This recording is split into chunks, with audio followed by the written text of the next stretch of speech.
And welcome to Beyond Film School, where I tell you all about the film industry. I'm Amber. Thank you for joining me on this lovely Sunday afternoon.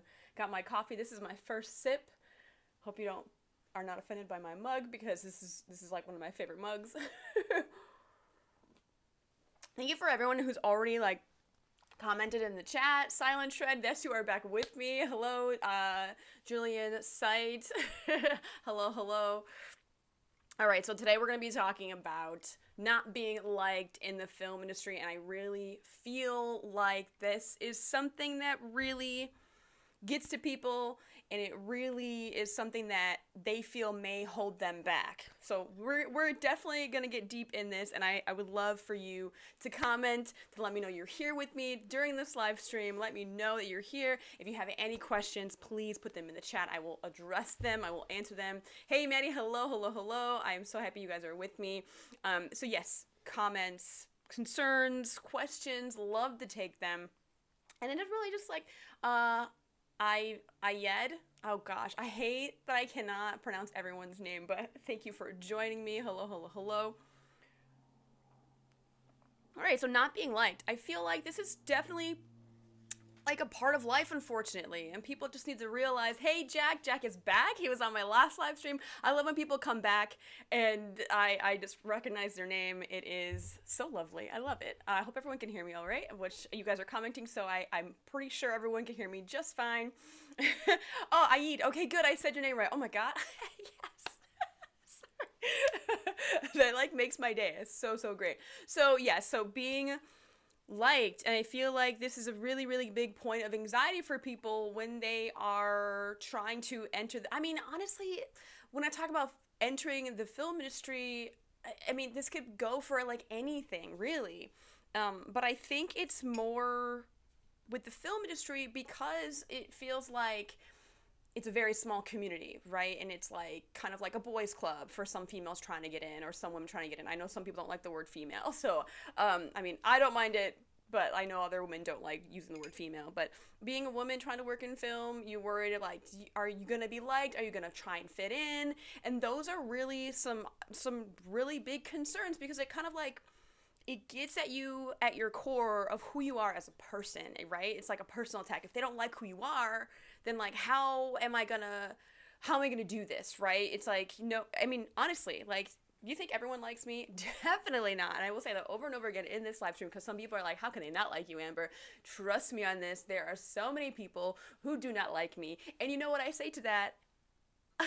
Fuck off. That's what I say to that. And you have to really have that mentality. And that's a live stream, guys. I hope you like that advice. Just tell everyone to F off, and that's it. And that's how you're going to win everybody over. And just live your life to the fullest extent.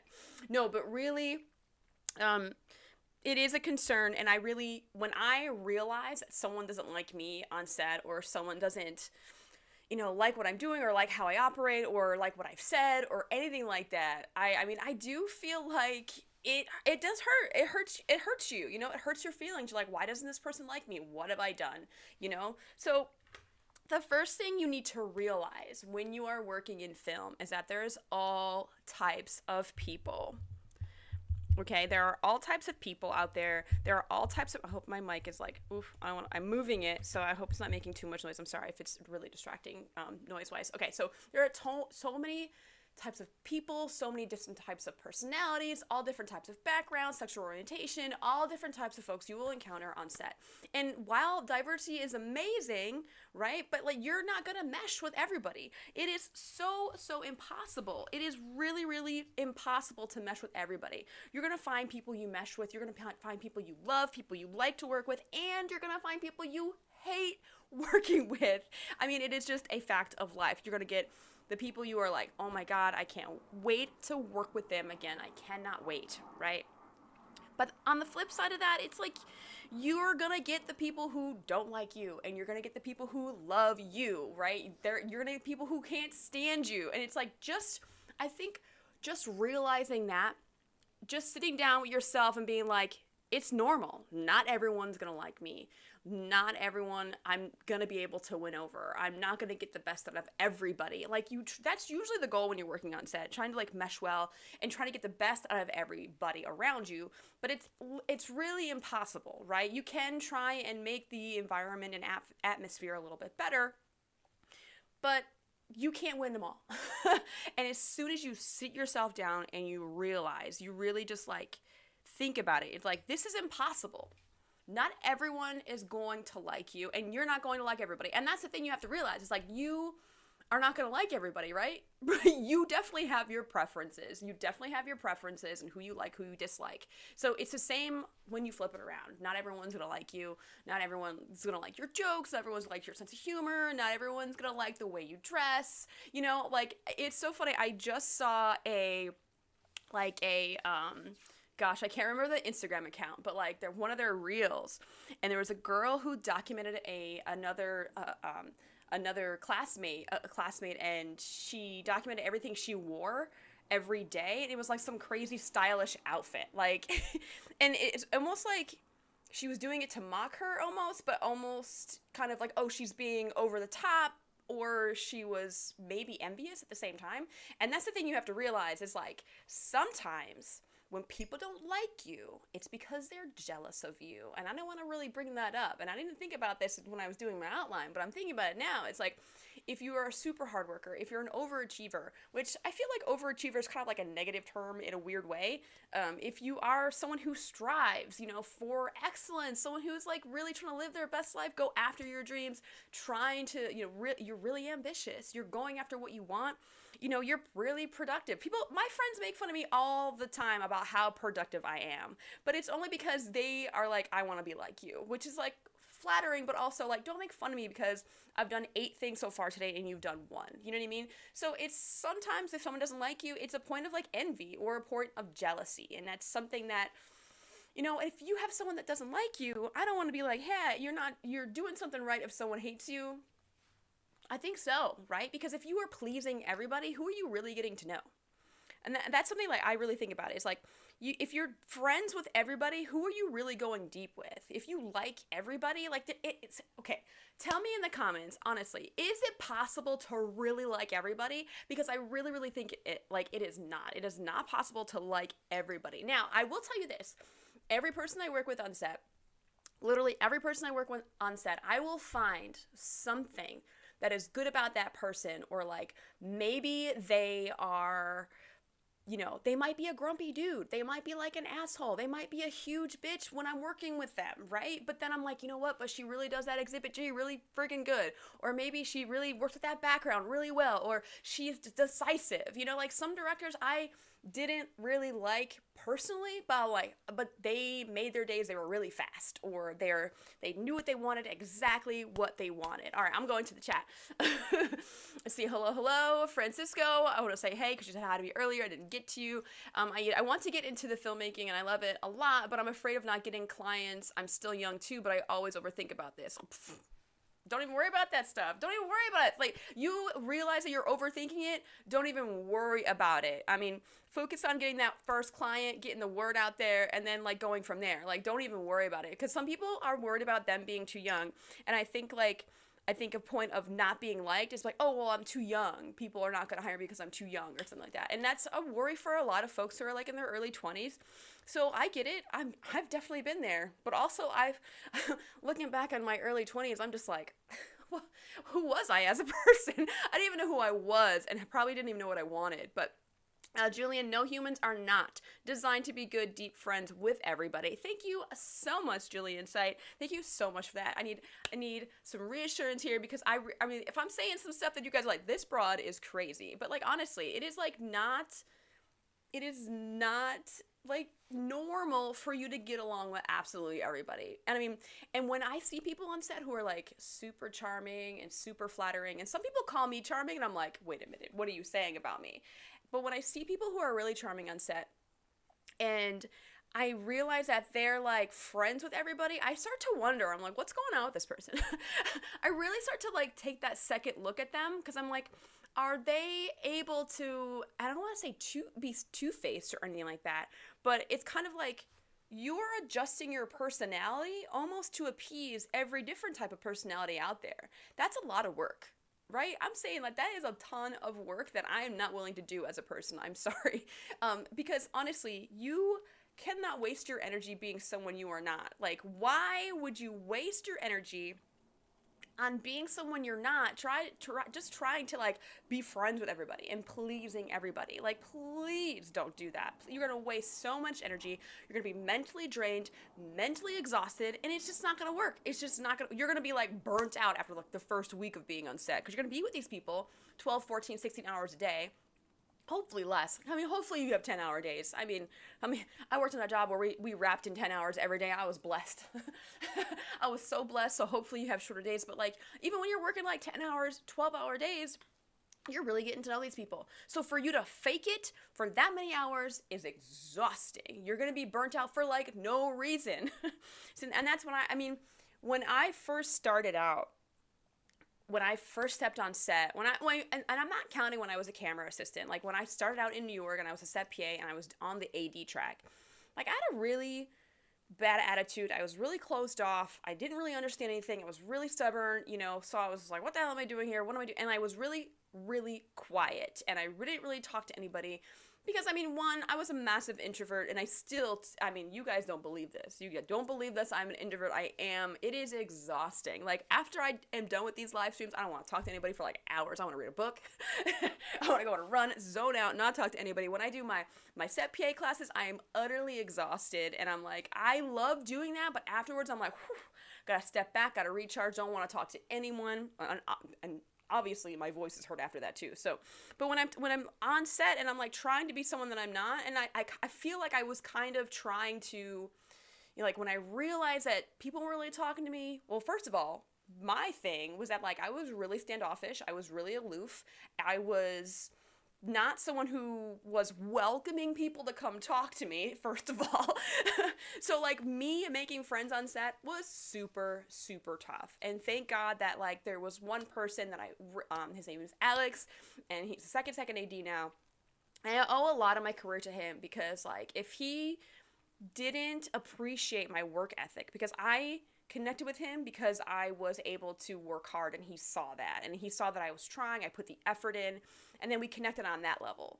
And I think that is lovely when you can kind of look past someone's flaws and be like, they are a good worker though, and I would hire them again. It is a huge, huge thing to kind of be looked at like that, because some people are like really, and this was a big question I had in my set PA class, were like, well, what if I'm an introvert?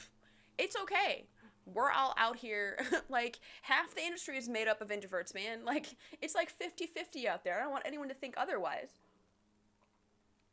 Like, I can't stress that enough about, like, there are introverts in this field, full on. We need you, because, like, if we're all extroverts out here, man, whew, nothing against extroverts, but they high energy all the time, can't do it. I need someone that's going to be like okay with silence. Is anyone like really weird about silence? I love when I can be in the room with people and there can be a silence that's not awkward, and introverts achieve this, and I love it. Just saying. So when I was first starting out and I knew someone was giving me a chance, I really had to kind of look at myself. And this is something you should do, because like, why aren't people liking you? Like, why are people not giving you a chance to get to know them or get to know you, right? And that's something you really need to think about, because here's the thing is, I will say, like, yes, do you live your best life? Don't be someone who you're not, but also know that you can grow and change and make the proper adjustments to make you a better person that makes you want to be around other people, and other people want to be around you, right? So I definitely had to take a really, really big look at myself, and I was like, what is going on? Like, and also I had anger issues, like, and I still battle anger issues every day. I work on my patience. There's so many things I've worked on since I first started out in film, where I'm just like, wow, I was a totally different person, but also I was the same person, because I just wanted to make improvements on myself. And I did.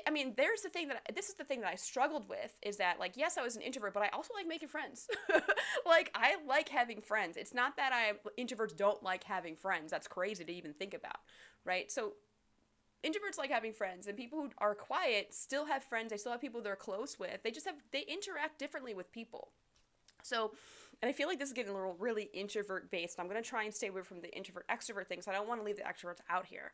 So if you're, and that's the thing sometimes with extroverts, right? Like maybe you talk a lot, and there are some people I encounter on set who talk a ton and they want to talk my ear off. And I love talking to them because sometimes as an introvert, talking to an extrovert is really, really good for me because they can lead the conversation and they're not going to make me feel weird about it, you know? So like we all have our place here. So, and when I first started to like look at myself and I started to notice like, well, you know, the face that I'm making, like people want to talk about like resting bitch face. I mean, we are all victim to this. I kind of love the fact that we wear masks now. Like, because you can't really see what's happening here, and I can only express so much with my eyes, which, I mean, if you're like one of my trainees, Taisha, she shows everything in her eyes. There's no hiding how she's feeling, even if she has a mask on. But like, you know, back in the day when we had no masks on, back in the day, oh my word, oh my God, thinking about like, I can't wait till masks go away, but all, you know, I mean, the shields went away, but I kind of like the masks because like germs and stuff. But either way, not on the mask tangent. I mean, I was able to kind of like fix my face a little bit. And I have a huge problem. And for my women out there who are told by dudes to smile, I cannot condone this at all. I have a smudge on my glasses. I'm like totally gonna fix this really quick. Hold on. I don't know where this smudge came from, but it's really, really bothering me. Okay, back to the program. Here we go. Like, when guys tell women to smile, I want to punch them in the face. I don't know if anyone feels that way. And I don't know why a guy is like, why do you feel compelled to tell a woman to smile? Like, who are you? Can I tell just everyday guys to smile? Like, excuse me. So fixing my face was the first thing I did. And then like realizing that like, what am I exuding here? What am I like kind of emitting to everyone around me that doesn't want to talk to me? Like, what am I doing here? Because I did want to have one-on-one conversations, because, you know, that's my strength. One-on-one conversations. Small talk, cannot do small talk. We don't, like, I don't know how people feel about small talk. I can't do small talk, but I can do real conversations where it's like we're talking about a real subject. We're talking about like something deep in our lives or something, you know. And it's really hard when you're first starting out and you're just connecting with people, and it's like, oh, where are you from? And oh, what do you do? What did you go to school for? What are you trying to do in the industry? Which is like, okay, and then hopefully if you get past those questions and you get to something a little bit deeper where you can actually connect with someone, those were the things I was missing.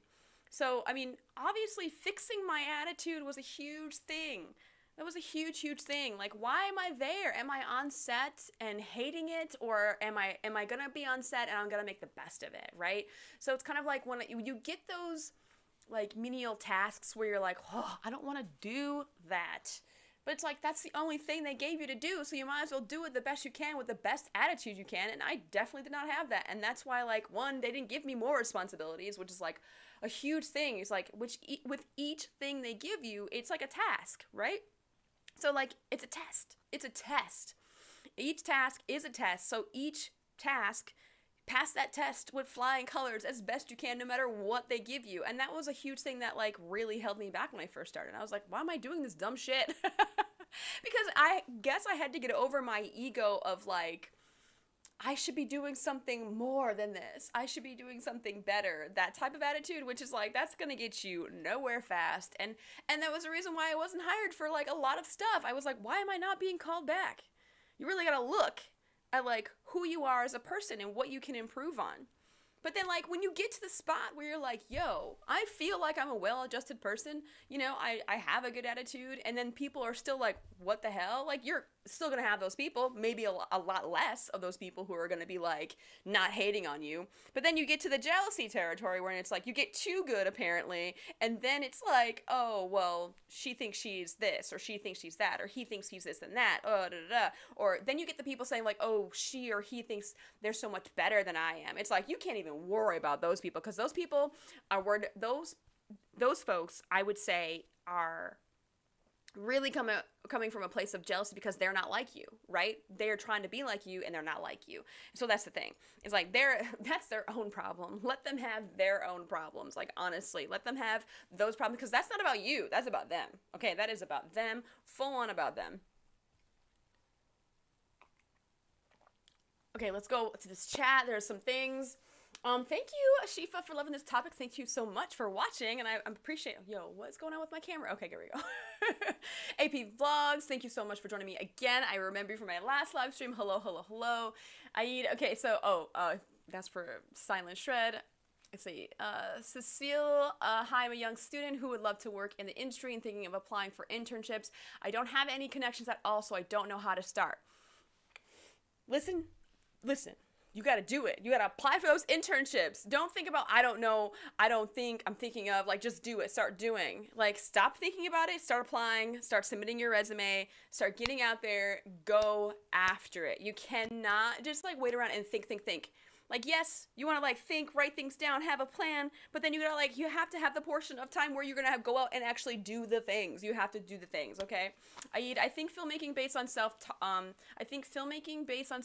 more than learning it on film, in film school or something. Do you agree on this? Here's the thing, is I didn't go to film school, and I'm gonna get back on topic because I know you have a lot of questions here. Is film school is very, very expensive. Make your way in the way you can, but also know that there are cheaper ways to go about, learning how to do film.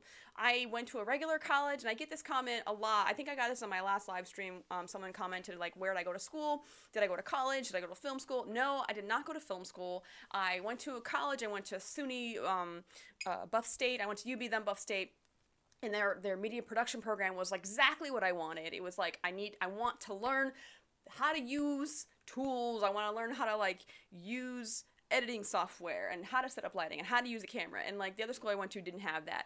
But, like, it wasn't a traditional film school where they, like, taught me how, like, to be a director or be a cinematographer, blah, blah, blah, So you can navigate this world however you see fit, and everyone's journey is different. I grew up like super, super poor, where, like, college was a pipe dream, okay? Let alone film or working in the industry. So, and I don't want to get into my story too much, unless you guys want to hear the whole thing. But, I mean, I have a video about how I broke in, like, my whole story. I grew up really, really poor. So, like, film school, NYU is like 72 grand a year. USC is like 60 grand a year. I have a video about film school, and the average cost in the US and around the globe. Like, honestly, film school is very expensive, unless you're in, like, if you're a France resident, the film school there is actually free for French residents, which is amazing, first of all. Like, school here in the States and Canada is very, very expensive. So, like, yes, there are other ways you can learn filmmaking. Like, for example, masterclass, listening to director commentary when a movie is on. Like, Stage 32 has a ton of interviews. Watching all that stuff.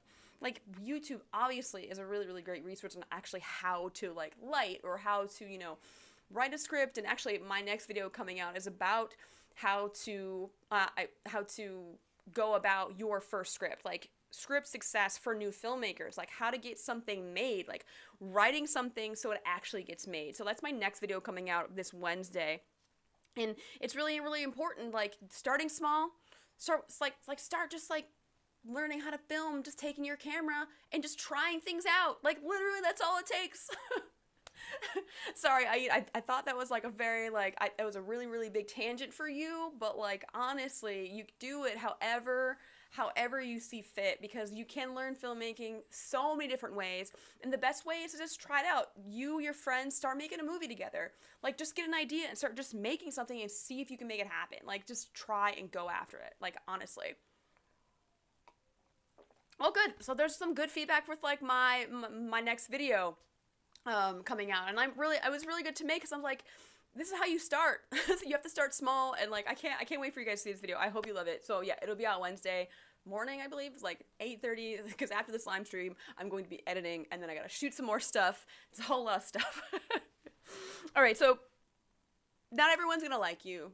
And you got to accept that. You really, really just got to accept it. You got to accept that it is not possible. It is not possible for everyone to like you unless you are like Sandra Bullock and Keanu Reeves. I'm sorry. Those are the top 2 people in the world who I'm like, they cannot be hated by literally anybody.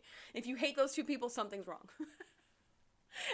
I don't know what they're doing, but like, I don't know how you guys feel about those 2 actors, but like, I hear nothing but good things about them. And when you work in the industry, you hear a lot of stories about a lot of different actors, and those 2 actors I have never, ever heard anything bad about. And I'm like, love those 2.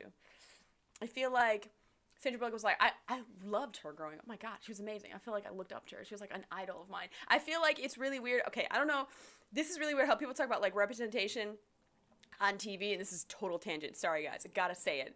So like growing up, and you see like a lot of blondes on TV, blonde hair, like, and I have a like brunette hair, brown hair, dark hair, and I always remember seeing Sandra Bullock, and I'm like, oh my God, like she has dark hair like me. For some reason, when I see a brunette on screen, I feel like I'm fully represented in a weird way.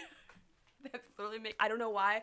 For me, when I see a brunette on screen, I just feel really proud. So I can only imagine what like when Latina people or like black folks and like, you know, Indian folks, like they're all, or Native people, Native Americans, when they're looking on screen and they see a Native American actor, I'm like, oh my God. So my dad is Native, and I actually worked with a Native actor, and I was like starstruck. I barely knew who he was, but I was like, oh my God, I'm working with a real Native actor. I was so like so excited to work with him, because I was like, what's it like working in the Native community, and what's it like when you have like other actors who are like they're like maybe Mexican or something, and they're trying to play Native Americans. And I was like really picking his brain, and I was only the first team PA, but I was like really like interested, because like my dad's Native, and like I have a lot of family who are Native American, and I just was like totally just infatuated. And I really was like, oh my God, I'm working with a Native actor. This is amazing, because there's not many out there, you know? So I can only imagine when you have like your representation on screen. Sandra Bullock was like that for me, and I was like, oh my God. And like, that's why I wanted brown eyes, so I have green eyes, and I was like, oh my God. All right. Okay, enough about that. Okay, so when you are not being liked, I talked about your energy. Do not waste your energy, okay? You cannot waste your energy on the people who don't like you, because here's the thing, what happens, and I do this myself, where if someone doesn't like me, I spend the whole day or night or right before I'm about to go to bed, I'm like, why doesn't this person like me? What did I do wrong? How can I have done something differently? What is it that it's like, and you start obsessing about why that one person doesn't like you once you figure out that they don't like you. And you gotta let it go. You gotta let it go, because like you're gonna be obsessed, and then it just makes it worse, and then you get more awkward around the person or whatever, and it's like you just can't do that to yourself. Like I've definitely been in that spot where you are totally gonna be obsessed with trying to figure out why this person doesn't like you. Now, when you reach a point where maybe you think you are fine with another person on set, like you think the relationship's fine, and then all of a sudden it takes a weird turn, and you're like, what did I do wrong? It really takes a conversation. And I think a lot of people are really afraid to have those real conversations, those tough conversations, the confrontation that might come from it. And I think being scared of having those conversations, I mean, it takes obviously a sense of maturity. You have to have patience, and you have to have a sense of empathy and understanding, because where they're coming from, you may have done something or said something offensive. You have no idea what you did, and there's no way to know, right? Because you're not in that person's head. You don't know. So you have to be able to be brave enough to strike up a conversation with this person and figure out where it went wrong. You know, and like there are people who are going to hate you, and like for whatever reason, and you can't waste your energy on those types of people. But when a relationship goes from good to bad, this is where a conversation needs to be had. And you're like, what is it that happened? Like, we can make this, let's figure this out. And I've had those, like, and I had this with my friend Paula on set like last year, and like we had never had an argument. We have always gotten along, and I don't even remember what it was about, but I was like really pissed off, and like she was like, what's happening here? And she was mature enough, and this is like what I learned from Paula. She is very, very wise. She's never gonna watch this live stream, she's like working right now.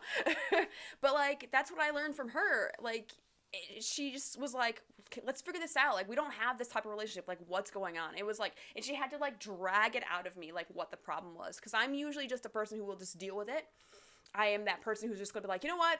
I mean, I'm going to work. I'm going to be civil. I'm just going to be professional. I'm going to do the job I was here to do. But like me and her were close. We worked together very, very closely. So we had to like figure out this like, you know, this fissure in our relationship. And it takes a conversation and it takes patience and it takes just listening as well. Listening to the other person and like kind of going over what the problem is. Because maybe you might have said something offensive and you are just not sure and you're like, oh shit, I'm so sorry that I said that. I did not mean it in that way. I fully apologize. You know, like it's like being like, you know, just get rid of your ego. And because some people, here's the thing, and this happens all the time. You're right about the comedians, because like they make these jokes and then you're like, okay. And especially now, it's like you got to be careful how you're using your sense of humor, because like we're in a climate now where it's like you can't just say whatever you want based on race or based on sex or based on like sexual, like you just can't make those jokes anymore, you know? So it's like we're in an age where it's like I'm allowed to live or work on set or live my life without like being insulted, even if, and I know there are people out there who are like tired of being the butt end of the joke, and I understand this fully. I am so tired of like the woman in the kitchen jokes or like, oh, the patriarchy. I'm like, no, stop making those goddamn jokes, first of all. Okay, so I mean, I got on a tangent with that comedian jokes things, but you don't know what you have done, right? And it takes a lot of, you have to be big. You have to be like, you have to let your ego go. You cannot be stubborn and be like, well, you know what? I have a right to say whatever I want. Well, then you can, but then suffer the consequences of the people around you and how they treat you. Think about that. Like, think about the consequences that come your way when you're treating people like shit and you think you can just go along living your life in insulting whoever you want or saying whatever you want. Like, have a sense of empathy about how those people feel when you say those things. Yo, I'm getting mad right now. Oh my God, I gotta drink some water to calm down.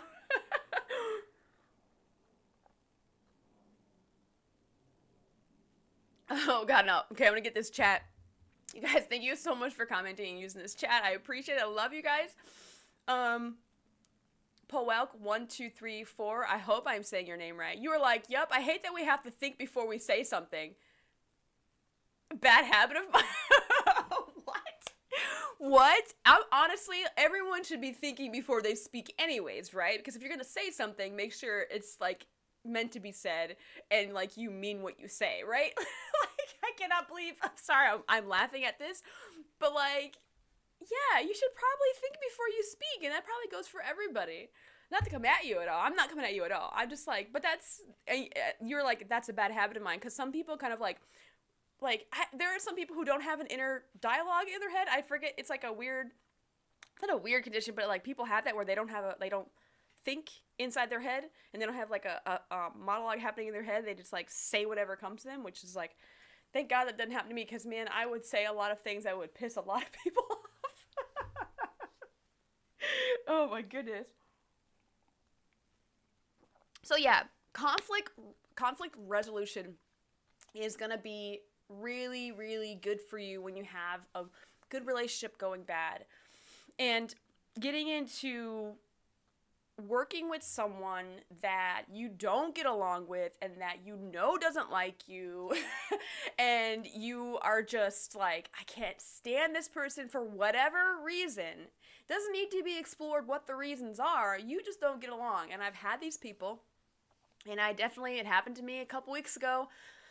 And I was on set, I had to work with an AD I do not like working with, and I was just like, you know what, but I'm here, I am here to do a job, and I'm still gonna do it with a fucking smile on my face because I like what I do. I like being on set, and I am not gonna let him ruin my day. And that is where you gotta, like, let your mind go. Like, you have to take your mind to, like, he's not gonna ruin my day. I will not let this person ruin my day, right? And don't let them have that power over you. Like, you know they don't like you. Why are you gonna let them ruin your day? Like, don't even pay them any mind. Be civil, do your job, be professional, but don't let them ruin your day. And man, if you take anything from this live stream, do not let those people ruin your day. It is not worth it. It is not worth, though, like, it's just not worth it to have just people just piss all over your day. Don't make people feel bad for who you are, especially if you are who you are and you're really being who you are on set. Like, who the hell are they? Like, I'm sorry. Like, whatever issues they're bringing to you or whatever, they're like projecting their own insecurities onto you. That is like their issue. That is not your issue. So don't even worry about any of that stuff. Like, do not let that stuff bother you at all. You just gotta live your life. You just gotta live your life. Again, if you guys have any comments, any questions about anything, I'm reaching the end of my little lesson here about not being liked. So if you have any questions at all, I will take them momentarily. So yes, be civil, right? Be civil, be professional, do your job, and don't let them ruin your day, because it sure is not. It is not worth it at all. And don't be afraid to apologize, because sometimes you might not have done anything at all. And like sometimes you're just having a bad goddamn day, and I've had this where working with like hair, makeup, and wardrobe every day, and then like one day they're just like kind of off to me, and I'm like, oh, it's not me. It's like because they're just having a bad day. Maybe their supervisor's getting on them. Maybe the producer is making them change like 5 different outfits for the day last minute or something. Like they, it may not even be about you. You may think they don't like you, but it's probably not even about you. And there are so many times this happened to me where I thought someone didn't like me, and they were like, no, you're great. What are you talking about? And I was like, what? Like, you hear through the grapevine? Like, you're not going to confront them because you're like, well, I'm not going to have an argument with this person, because you're like afraid to confront them about like, why don't you like me? But also like, I'm not going to approach someone and be like, why don't you like me? That's weird. I'm not like, I can figure out why someone doesn't like me, right? I'm not gonna go and be like, hey, how come me and you are not working out? Which I guess you could, because I've actually had that happen to me where I worked at a cafe, and I for some reason, I just did not like the other barista when I was like, grinding out doing my day player work, and I was working in film and at the cafe at the same time. And for whatever reason, I just, like, she talked in a really soft voice, and it was just like really annoying. And I was like, why? She's got to be faking it. I just was like, she cannot be a real person. And then one day she's like, Amber, we got to work together. Like, what's the issue? And I was just like, how dare you even approach me about this? But she was way more mature than I ever could be at that point. Because I was just like, no, I don't want to talk to you. We're just going to get through the day. And obviously she was right, because like when you don't get along and you have that weird energy between you, and you're just like trying to, it's so much more unbearable. It's miserable when you're trying to get through a day and you don't like someone, and you just like have this like weird energy, and it's like, it's very awkward and uncomfortable. Okay, it's very, very uncomfortable. So I'll say that it's very uncomfortable. So like the fact that she was mature, like that was a learning lesson for me, and I'm like, okay, well, and then like we started talking a little bit about it and whatever, and like I didn't obviously say like I find you as a very annoying person. I didn't say that to her, but I mean, I forget how that all panned out, but like we ended up being friends, funny enough. And sometimes all it takes is a conversation. All it takes is that one person to be like, hey, what's going on? What the hell's going on here? But also, if someone doesn't like you, they may just be having a bad day. Don't think it's you. It's not even about you. Most of the time, it's not even about you. They probably have like a bad home life, or maybe their dog died, or like, family members stress, like someone's in the hospital, like maybe, their house is flooded or something. There'd be like a million different things going on in someone's life. You have no idea. And it's probably not even about you. 95% of the time, when you think someone doesn't like you, it's either them and their own issues, and like it's not even about you. It's like it's always them and whatever they're going through, and not about you. 100%. Like, honestly. Like, just realize that. A couple of points here that I'm gonna review. A couple of points. It's impossible for everyone to like you, okay? And for you to like everybody, right? It's impossible. So let's start with that. Humanly impossible for everyone to like you and you to like everybody else, okay? Starting there, you're like, okay, weight is lifted off my shoulders, okay? The next thing is, sometimes if a relationship goes bad, all it takes is a conversation, and then you can get through it, okay? And the next thing is, like, sometimes it's envy. If someone doesn't like you, it's because they might be jealous of you, or they might want to be like you, right? And they just want to be a part of the club almost. It's like maybe you're not showing them enough attention. They just want to be like, in the club with you, or like, oh, this person is cool and we don't get along because I'm not in the club with you, kind of thing. They just want to be in the club, right? Another thing is just like, it's not even about you. It's about their own personal stuff. It's about their own personal things that they're all going through. So like you not being liked and you not trying and like, oh well, it's not working out. Like it's just most of the time it doesn't even have anything to do with you. And the last thing, just to review, is like making sure that you improve the person that you are and become a better person.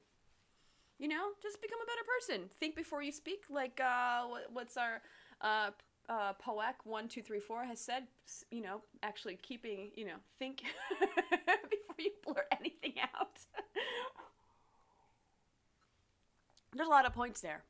But I don't want you to think that the reason that someone doesn't like you is because they're just definitely like coming at you for who you are. Because it's so many different reasons why someone may not like you. And I feel like people get really, really stressed about, you know, are the people gonna like me? Man, don't even worry about that. All you gotta do is just make sure you be yourself, be your true self, be your genuine, sincere self, and the people that like you are gonna gravitate towards you. The people that are your types of people and the people that you mesh well, they're just gonna come to you. If you are who you really are and you are portraying yourself to be your true self when you are on set, the people that you want to be around and give your energy to, they're just gonna come to you. And then you're gonna find your crew, and then it's gonna be great, and then you're gonna keep working with them again and again and again, set after set after set. And that's kind of the situation that I'm in right now, where like this first and second AD team, they hire me all the time because we work well together, and I love working with them. When I go to work, I'm excited. I know it might be a hard day, but we're gonna have fun. You know, like just you always are gonna like when you find the people that you love working with. Just happens over and over again where like you keep working on the same things. And yes, it is very, very common for this to happen because when you want to work with people again, you hire them again. When you like someone, you're like, yes, I love their work ethic. We get along, we mesh well, we have our personalities just like fit together. There's this great like energy between us. You keep bringing those people on to your projects because that's how you're going to get through these really long days is with people you get along with, people you work well with. Yes, like I'm sure like, okay, Tim Burton always worked with Johnny Depp. Well, probably not anymore, but like either way, it's like when directors always cast the same actors, there's a reason for that because they work well together. Like the director and the actor are working together like this all the time, you know? So you have to think about these things. Like when you finally find your people and you finally get the ball rolling, you're going to start working with the same people. Why? Because you love working with them. And I think a lot of people, that's why it feels so small. The film industry, I don't know how many people work in the industry. If anyone can find this number really quick, comment, okay, how many active people are working in the film industry in the United States right now? Boom, Google it. I don't have time to Google it, so you guys, you got to help me out. But I know right now there's like over 500 shows shooting, so there's like a bunch of people in this industry, but it's kind of small. It's really, really small, and if you think on a global scale, there's not that many people working in film, you know? It's a big community, but it's really not. It's a very, very small world, honestly. I'm gonna get to these comments. Let's see. This is a silent shred. This is why comedians get such a bad rap. Yo, that's so true. I know I said that before, but thank you, Braun, the Relentless. Thank you so much. I appreciate your comment. Thank you. Let's see. We've got Julian, we've got a French expression for that, which says, turn your tongue 7 times in your mouth before speaking. I wish I could hear that in French to see what that sounds like. It sounds probably like very, very poetic in French, but that's so. Turn your tongue 7 times in your mouth before speaking. That's a really good rule. That's a really good rule. Also, like impulse emailing or impulse texting, do the same thing. Before you send those angry texts, 2.2 million people in the U.S. working in film TV. Yeah, that's a lot, actually. I thought maybe a million. Thank you, Jack, for finding that answer for me. That was amazing. Thank you so much. Yeah, I feel like before you send impulse things, because like I will have maybe someone might say something to me where I'm like, wait, did they mean this in this way? And then I'll like instantly just want to be like, ah. But then I'm like, nope, I will put the phone down. I'll put the like email. I'll like compose the email, but then I'll like let it sit there for a couple hours. I'm like, nope, think about this. And then I'll go back into it because like I know my first instinct is to get angry all the time. I know that as who I am. I'm not saying you guys. I'm saying me as a person. Like, first of all, know who you are. Because this is like the first step. Knowing who you are, what your bad habits are, what your strengths and weaknesses are. Because knowing what you're, like, when you jump to a certain emotion, like knowing that, like me, I always jump to anger, or like there's someone's about to insult me for something. Like that's my own insecurities, like trying to take the best of me, you know, get the best of me. So just trying to like take a step back, watch what you say, and not even like being like censored, but just like think about how people might react to the thing you're about to say, right? I mean, like consequences, how people are gonna feel when something leaves your mouth, because you can't unsay it. You can't unsay it. Remember that. You can't unsay it. And like words are probably the most, let's see, that's like most hurtful thing that is intangible or something like that. Like you can do a lot of good or a lot of bad with your words. Just remember that. You can do a lot of good or a lot of bad with your words. So just be careful what you're saying. And honestly, we are working on set. So like, you know, I don't want to talk about harassment all like that, but like sometimes you're working on set so many friggin' hours and people think like the film set is a dating service. And I mean, that's how a lot of people meet and mesh well. But man, if you are not getting the feedback you want, please don't go chasing down a certain person because you're like attracted to them or whatever. Like, just stop. And I know it is still kind of unequal. It's not balanced about how many women are working on set versus how many men are working on set. It is still kind of like we're still getting to like, I mean, we got a long way to go before we get to 50-50. I mean, even like 50-50 as far as like how many people are cast on the screen as well. So I'm just saying, like, just watch how you're navigating, you know, who you may like on a set. Just, that's all I'm going to say. Proceed with caution, okay? All right, so silent tread. I learned say what you mean what you say, but don't say it mean. That's so great. Silent tread. Say what you mean what you say, but don't say it mean. Love that so much. I feel like I'm gonna like put it on the little screen here. Like, if only I could do like OBS a little bit faster. I'm not that fast with OBS, so I'm not touching anything. Okay, so Jack, getting to your comment, I find that as an AD, I always clash with the same department on set, no matter what production it is. It's not that hard to shut the fuck up when we're rolling. Yo, Jack, you are constantly gonna have this problem because it takes discipline. And people are bored and they want to talk, and the only way they're going to get through these long takes is because they want to talk to their friend or their buddy or whatever. So, I mean, I get that. It is a constant struggle for our department. But also, sometimes they get really mean about it. They're like, oh, well, fuck sound. I'm like, well, sound is literally half the movie, so, like, shut up. So, I have a lot of respect for my sound folks out there. Love them a lot. I think a lot of sound people feel like they're not respected by the AD department, which is kind of like, I mean, I've seen this as an example, and Jack, please correct me if I'm wrong. There's always a I guess, chaos when it comes to wiring the actors. Now, mind you, we have to hear what the actors are saying. Yes, there is a boom mic, and there's a boom operator making sure we get nice, lovely, crisp sound, but you know, sometimes something might go wrong. We need a lav mic as well to be on the actors. I mean, if anyone doesn't know, wiring an actor is like putting the microphone on the actor, making sure we can hear what they're saying. Like, if we don't have good sound on a movie, on a TV show, on a web series, on a friggin' clip on YouTube, if you did not have proper sound listening or like watching this exact live stream you are watching right now, most of you wouldn't stay. If you could not properly hear me, if I didn't have like a nice, look at my microphone. I'm gonna hold it up. This is my little microphone. I'm not using the little poppy filter thing, this guy. I'm not using this. But, you know, if I didn't have proper sound, I don't care how good your picture is. I don't care how goddamn pretty the vignettes are or the landscapes are or how beautiful the lighting is through the window and how lovely this actor is lit. If you can't, like, hear them properly and you don't, if it didn't have nice, like, sounding audio, like, we're done. No one's gonna watch that movie. I'm sorry. Like, and that's something I want to stress when you're making your small projects. Invest in sound.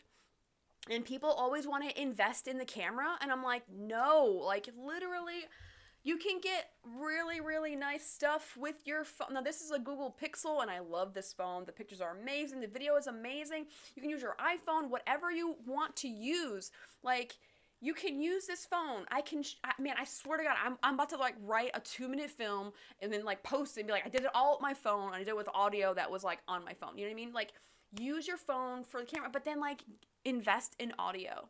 Honestly, that's half your movie. That's half your project. When you're starting out small, good audio will go such a long way, and it will take your thing way further than you ever thought it would. Trust me on that. Trust me, quote me, screenshot this right now, save it as motivation. Sound. If you are a filmmaker, sound. I wish all my sound folks were watching this right now, like all my sound friends. I'm gonna make sure I tell my little sound friends, like, listen, I cannot thank them enough for what they do, because honestly, I love sound because the sound folks are like very great characters. They all have really great quirky personalities. And they're like really great, cool people to hang out with. I don't think I've ever had an issue with any sound people.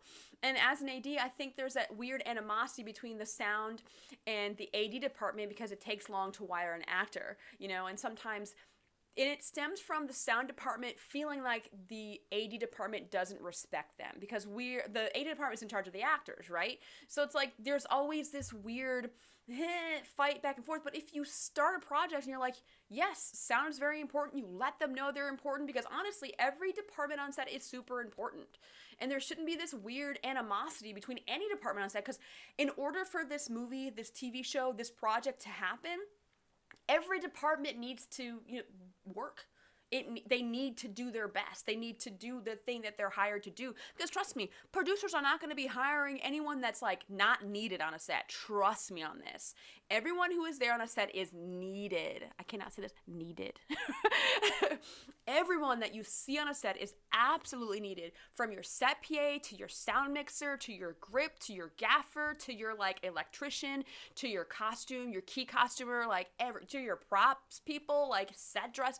Everyone on set is absolutely needed. Okay? Regardless if you like them or not, they are needed. And a certain amount of respect has to be given to anybody on set. Yo, seriously. And I think it's just like, there's this weird thing all the time where it's like department versus different departments. It's so weird. Getting back to the comments here. Getting back to Jack. Yes, when I did first team, we had an actress who wanted to mic herself. I get that. I wouldn't like loads of people touching me at once, but it took so long. This is true. And with COVID right now, that is, I've seen this happen more and more, where a wire will get sent back to base camp, or we'll give it to her, and it's mostly women. I would say most women will always opt to, wire themselves. It does take a little bit longer, but also keep in mind that like, women have more complicated wardrobes. Not to say like, oh, the guy, like, okay, listen, if you take a look at what women are wearing on screen, think about where that microphone is at, where the mic pack is, and where the wire is. Because you're like, how the hell did they wire this actress? Like, honestly, it is very rare for someone to be like, okay, we're not going to wire the actress. I mean, it takes a lot for that to happen, where like, depending on what the shot is, and maybe it might be a very unique shot where they, no matter what, we're going to see the sound packer or something. And and the sound people are like, they're always like cringe. We're like, oh, okay, there's nowhere to hide it. If there's nowhere to hide it, it's like sometimes these wardrobe, like these like dresses and stuff that they have are so intricate and so complicated. And sometimes the material is like, it's not very quiet. It's very noisy, especially if it's like chiffon or like any type of nylon or whatever.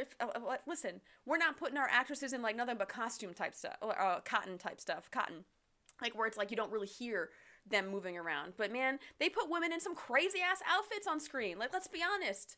Like, I worked on The Equalizer, Lisa LaPira, like she had, I don't know if does anyone watch The Equalizer? I don't know. Like, I worked on season 1. I work a couple days on season 2 every now and then. Silent shred, so you move the equipment for each shot. Interesting. Yes, of course we do. Come on. Depending on the shot, like if say for example we have like a straight on shot here, and like I'm the actress, we can put the wire here, we'll hide it, but then the pack will be on the back. But then if we're behind her and we have like a full body shot, then the pack will move to the side. Or to the front. Like, we'll move the pack to make sure we don't see the stuff on screen. Of course we gotta move it around. That's why it takes so much time. Sorry, I got totally distracted by that comment, Silent Show, but I'm glad I addressed it, because it's like, yes, of course you have to move the equipment for every shot. Of course. You have to, like, adjust for each shot. That's why this stuff takes hours. Getting back to the comments, our sound team was amazing, though. They would go to base before cast travel just to help us out. And that's great. I love when everything kind of works out and people are willing to work together, because then sometimes you get those people who are like, no. They don't want to do it. They're like, I'm not going to travel to base camp. You know, it's like, come on. Like, but if they're willing to just do the job, and here's the thing, and this is what most people know, if they respect the AD department, which sometimes does not happen. Trust me, does not happen.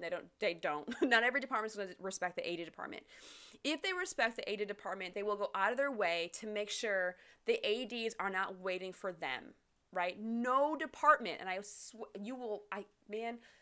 swear to you, and you can quote me on this, there is not a person on set that wants to be the sole person or sole department that the ADs are waiting for.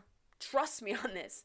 No one likes to be the one that set's waiting for. For example, I just worked on something, and one of the hairstylists, they tripped over something, so they had to go to the hospital. It was a whole ankle thing, whatever. She was fine, but she still had to go away from set. She was doing the number one actress, and the number one actress was playing two people. A lot of hair changes happening. So then the other hairstylist had to step up to do number one's hair. Now, when you are working with actors, they will assign a makeup person and a hair person to that actor, right? So it's not like everyone could like do everybody, right? So because number one might have a specific hairstyle and a specific way they want to do it, and so the key hair person had to go, next hair person had to fill in, and then, you know, something was happening with her curls, and then all of a sudden we're waiting 20 minutes for this woman to curl number one's hair, and everyone was waiting for this person, and I was like, I would hate to be that person. And she felt so, like, the hairstylist felt so bad that everyone was waiting for her. And I was just like, oh my God, girl, it is not even your fault. No one knew that this was going to happen. Like, it is okay. But no one likes to be the one person or the one department that the AD department is waiting for, ever. And that's something as an AD, I tell everyone on the crew, I will wait for two departments, but I will not wait for one. If two departments are still working on something, great. But when I'm waiting for just one, then we gotta go. We gotta go. Like, nope, we gotta go. We gotta do this. We gotta do this thing. So, you move the equipment for each shot. Silent Shred. I don't know about you. I don't know. I feel like, were you the one that was just like never mind. We're not gonna get that. Okay, so if anyone has any other questions, I'm about to wrap this up. We're almost doing this for an hour now. If you have any other questions, please comment before I close this up and I end this live stream. It is almost 2 o'clock. I'm going to take a sip because I know there's a delay in like me saying, hey, comment any questions. This is your last moment to get all your questions in before I end this live stream, and then I go edit a video for Wednesday for when you guys watch my video on secret script writing things for beginner filmmakers, I believe is what I titled it. So last minute questions. I'll stay on for a couple more minutes. So yeah, just kind of like wrapping up, being liked, don't worry about it. Look inward, see how you can become a better person, and just know that it's not possible to please everybody. It's not. Let's see. Oh, snap. We don't want her to wait for us to ask a question. Headbanger Extreme. Yo. I will wait only a few more moments. You guys are fun. Like, I feel like doing the live streams are like really fun, and I'm trying to make sure I have like topics to talk about and it's usually something that I'm like, oh, you know, this is something that, you know, I can't really I could do a video about this, but also I kind of like want your opinion, and I want to know what pain points you have with this topic. So I mean, I love doing the live streams. I love talking to you guys. I love like responding to your comments. I just love it. So, yes, I will be here next week, Sunday at 1. I'm pretty sure, right? Wait. Oh my goodness. I am I have like a little like like a small birthday celebration with a friend of mine. So I have to like leave early. Oh my goodness, this is really good because now this like reminds me because the birthday overnight thing happening in Pennsylvania is gonna be like from Saturday into Sunday.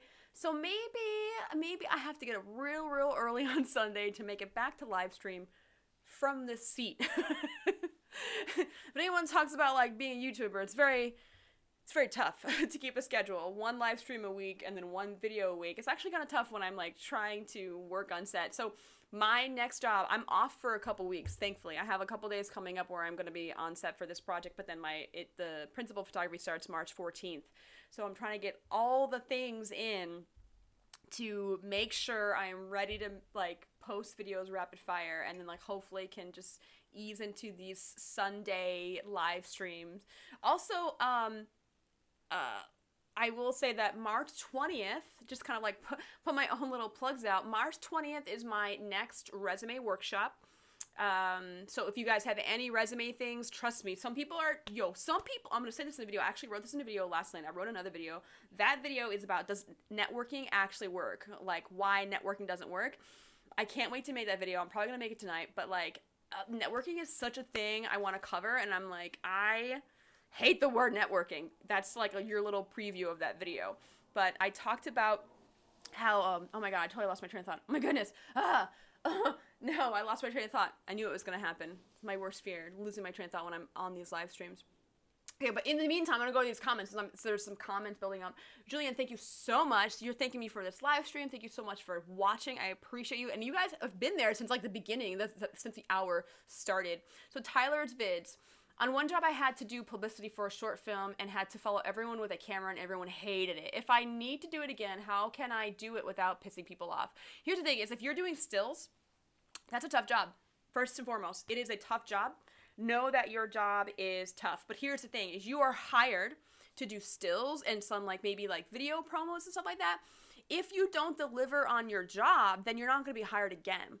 And sometimes that does, like, people do hate it, but, like, you have to do your job. And just know that, do what you can to make people feel comfortable around you, you know? And, just, you know, just say, you know, hey, I apologize, whatever. Like, I mean, I think that stills photographer is kind of like, you obviously are a one-man army, you know, one-man band or whatever, and it's very, very tough, but you have to deliver on your job. And being a photographer is not easy. And my mind immediately goes back to like my wedding photos. She had the same problem where she felt like she was intruding. And I was not happy with her photos because she didn't move around enough. And I realized, and I'm a photographer, like I have a background in photography, and that's kind of like what got me into filming in the first place. So like when I hire people to do photos for me, I immediately know what your mistakes were because I am a photographer, right? Or I used to be. And if you're not getting what you need to get, you're not going to be hired, and the producers are going to hate you.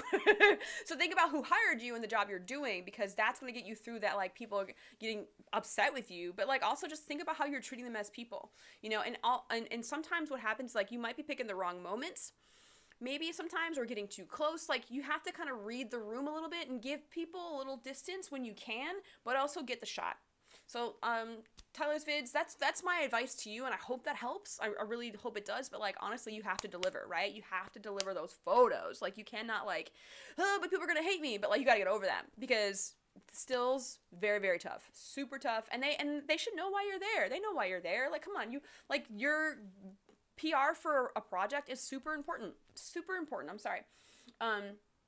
Oh my God, Jack, I felt so bad for the COVID departments. They were always hated on. This is very, very true. And if I'm being totally honest, I was not the nicest person to COVID.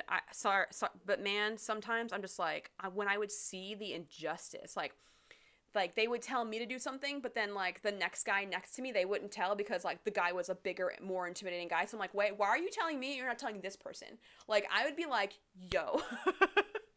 And I didn't hate them, and I tried to, it's just like, whatever happens when I feel an injustice, or like I'm being not picked on, but like pointed out, or like someone is targeting me for this thing, but then there's another person right next to me who might be a guy or whatever, and they're doing the exact same thing that I am, and COVID's not coming after them. Infuriating. Makes me so mad. So I was not the nicest to COVID, but also I got real relentless when it became like when a COVID department was disorganized. Hated it. And when I realized some COVID departments on certain sets are like, you never see a COVID PA and they're not like regulating anything, I'm like, yo. But then the last thing that I worked on, that reshoot thing I was talking about with the hairstylist and that whole thing where people were like waiting for her for 20 minutes. Man, like that department, they were so good. They were so organized. They were on top of it. They were available. They were nice. I was just like, is it like maybe like we're progressing, but like they were so organized. They tested everyone so good. There was never a line for testing. It was just as big a crew as any other thing I've been on. And I stopped them, and I remember I took them aside. I was like, hey, I just want you guys to know, you know, I've only been on this for a couple days, but like you guys are the most organized COVID department I've ever worked with. And they were like, oh my God, thank you so much, Amber. I was like, no, but really, like you have no idea the kinds of people I've had to work with. I remember I got into like a friggin' email battle with like one of the COVID supervisors on one of my jobs. So I was like, she was so disorganized and it drove me literally insane. As a key PA, I had to hire tons of people and it was like so disorganized, and I was like, what is happening on this show? And I just was like, I can't with this woman. I cannot. So we got into a real like, I started like, it was really bad. We were like an email battle. I started like CCing my bosses and her bosses. It was horrible. But like that was one person that was like, okay, we do not get along. We just gotta work. We just gotta work it out. But luckily didn't have to work with her again. I was like, whew, thank God. If you are the person that has to tell someone to do something, this is from, me ma'am, 87, me ma'am, oh gosh, I hope I'm saying it right. If you are the person that has to, I'm losing comments, okay. If you are the person that has to tell someone to do something, if they have an attitude, what should you do? Now, this is like leadership. And no one likes being told what to do, and, I mean, that's just a given. Human nature is like, don't tell me what to do. I'm like that, and I'm an AD.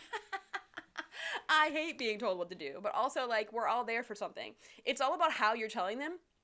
It's like, for example, like how like to tell like for example with PAs and other crew members, like they're younger. A lot of PAs are younger, and they're like might be twice my age or something like that. When I was like just starting out, and I would have to tell like hair and makeup like, okay, we're loading up now, and then they like would take their sweet time, and I'm like, just so you know, this actor's going to set like right now and they're about to go like so it's not necessarily you're telling them what to do, but you're telling them what's happening, and that should usually get them going. And me, when I'm about to say a hard request, I always go, I'm so sorry, but they need you to go to set like right now. Like I always will do that because like I don't want to come off as a bitch, but also like I know I have to work with those people all the time. So I definitely use my charm as much as I can when it comes to like when I have to tell people what to do, especially when I'm a first AD. I use my humor, you know, like, and they know that I'm calling the shots. And if they respect me and then they know what I'm there to do, they know that if they do what I tell them to do, we're gonna wrap on time or early. Okay. So it just depends. Like it's a respect thing, charm thing, like trying to use the art of flattery sometimes. I mean, and that may not be your style, but you have to find the style to prevent certain conflict when it comes to like you telling grown adults what they have to do. For example, when PAs have to tell crew to be quiet, like no crew member likes to be told by PAs to be quiet. Like when I'm like talking to the grip folks, I'm like, hey guys, I'm sorry to be an asshole, but like, could you shut the fuck up? One, it makes them laugh, but two, it makes them know who I am, and three, they are quiet when I'm come around. All I have to do sometimes is like go near a crew member to get them quiet. All I have to do, I will literally like stand right next to people who are talking loudly, and I'm like, I'm so sorry, but like we can hear your whole conversation.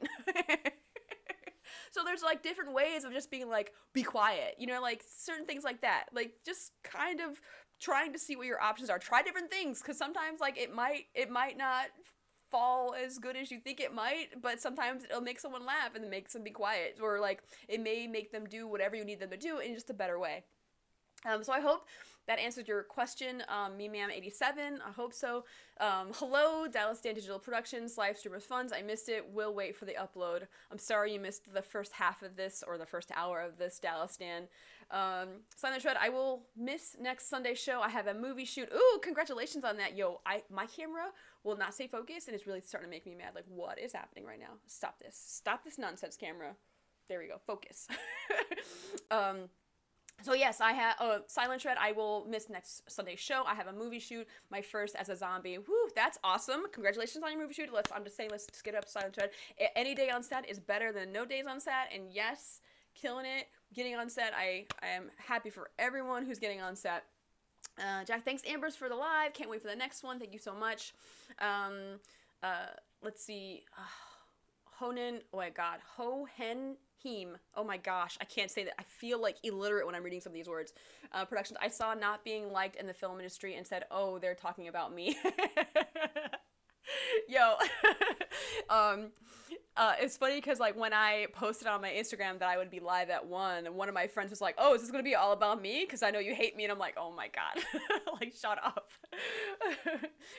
See, Jack, you know what I'm talking about. This email battle, you know exactly what I'm talking about. Like, we were back and forth. I was not giving up. I was like, yo. Oh my goodness. There we go. Yo, my camera. I can't get it to stop doing that. Like, it has never done this to me before. What is happening? Okay.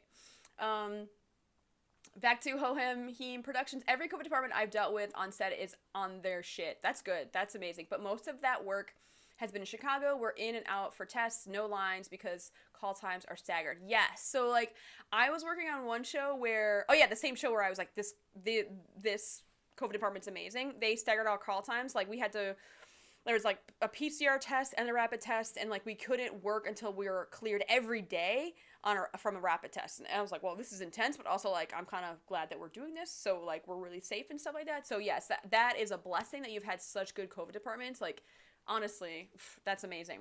And the attendants making sure we're social distancing and masks were very polite. See, that's amazing. Like there is this one guy, Eduardo on the Equalizer. I'm calling him out. I love this guy. He started out as a COVID PA on season 1. I think he's like the COVID supervisor now. I think he's like moved up in the world, but like I loved how he was just like, you could tell that he had love for everybody, but he was like just trying to do his job, and he was very like thankful for everybody. But like anytime he came around to tell anyone what to do when it came to their mask or like, you know, social distancing or whatever, like everyone did it because they respect him so much. Just a shout out to Eduardo. He's probably not seeing this, but like either way, I gotta give a shout out to him because he was really, really great at what he did. And like anything he does, I'm ready to like hire him because he's amazing. He also does like his crazy like gymnastics type shit, and I'm like, yo, this guy's talented as fuck.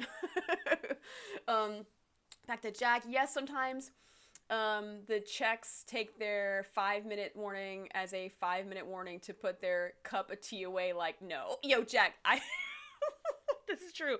This is why you have to like when the AD says, okay, 10-minute warning, I'll be like 5-minute warning. I'll lie. Because I know that they're going to move slower than how we're going to move. But then sometimes you got to toe the line of like, okay, well, if the AD is actually giving an accurate estimate, and then what happens is like you give a smaller estimate, but then the actor moves faster, or hair, makeup, and wardrobe move faster, and then they're waiting on set, you're like, oh God. So sometimes it takes timing and being like knowing their habits, knowing the habits of the people you're working with works like wonders, because then you're like, okay, the timing, like when I knock on this actor's door and it takes them, like for example, it's got to be an actor thing. Are there any actors in this live stream? Because please tell me. It's got to be an actor thing. Every time I say, okay, they're ready for you on set, it's like immediately their bladder goes into like, I need to pee mode. And it's like, they always go. Because I think once they get on set, they are scared that they'll never leave and they'll have to go during a take or something like that. Yo, Jack, it is a typical AD lie. It really is. Like, that's the thing. I, as an AD, try to give real estimates as much as possible. So, like, we're all, you know, we're not going to do this song and dance about who's going to move first and how long. But, like, when you knock on a door for an actor, they immediately just have to, like, pee. And I'm like, what is going on? They're, like, 10-1 all the time right when I invite them to set. It's got to be an actor thing. It's like this weird like stage fright thing that makes them like go, or I don't know. But either way, if you know that they do that, then you're like, okay, maybe I should tell them maybe 2 or 3 minutes earlier than when the AD wants to invite. Yo, so many comments. I love it. So Hohen, like Owen with an H. Hohen. Okay, Hohen, and thanks for addressing my comment. And yes, I've been on awful sets, so I know the difference. Always appreciative when we have awesome departments, right? I love when a show just all gets along. We're all working to the same goal. Oh, I love it. But then sometimes you need that asshole to be like, you know, keep things interesting, because then sometimes if it's too good, it gets a little boring. Cecile, I heard the one Chicago show's COVID department should be really good. They are so good at keeping the actors in crew safe. Love it. Just love it. Yo, shout out to the COVID department. If anyone's like working on the COVID department, anyone watching this is working in the COVID department, we realize, we recognize that your job is hard. Okay? And I know you're doing a good job. You are literally doing the impossible, and you're just trying to, like, you know, bridge. I know most people who've worked in the COVID department are just trying to, like, get to the COVID department and go to another department, which I am full on for your, you know, whatever goals you have. You got this. Just realize that your job is hard. Okay? Shout out to the COVID people. Yeah, let's see. To Charmaine, this is very interesting. Thank you. Thank you so much. Silent Red, someone should make a movie about the crew behind the camera and the hell you deal with. I think Unreal is a reality show behind the scenes. Like, it's a show about shooting a reality show. So that's, like, pretty similar. I've seen a few episodes. I'm not, like, a diehard fan or anything, because it's like, okay, why am I going to relive my life on set? But also it could be like good. I should probably invest more time in that show, that's for sure.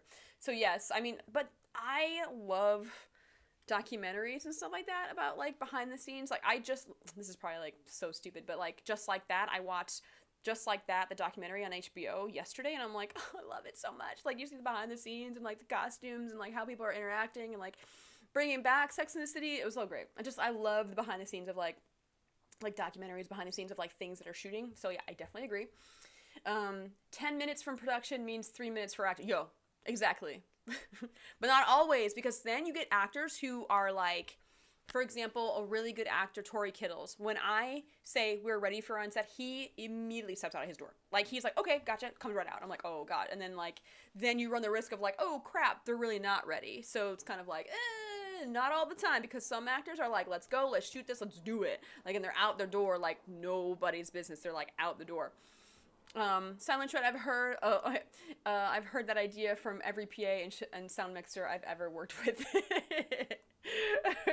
I'm so glad you guys understand. Like, I'm glad that I have like people who are like coming into the business and you guys have been on set. It's like there's different levels here, and I thoroughly enjoy talking to you folks. I am going to wrap it up here. That's called working with professionals. Hey, right? It's like when you have an actor that's just like, okay, let's go. It's like a beautiful thing when none of the actors are like dilly-daddling around, but sometimes they need to get like mentally prepared or whatever. So there's like no insult for any of the actors, because listen, I don't envy the actors. Their job is hard, okay? They have to perform on cue in front of hundreds of crew members. So, like, their job is not easy. And they would say the same thing about my job. They're like, oh, AD's job's not easy. None of the jobs on set are easy. None of the jobs on set are easy. Okay, folks? So if you're working on set, congratulations. Okay? You're doing a great job. It is hard to work on set, so I just want to give everyone a shout out who's working on set, working toward their goals, and doing the best they can. So I'm going to end it there. This is the end of my live stream. Thank you so much for joining me. Thank you so much for joining my live stream, and I shall see you guys next time.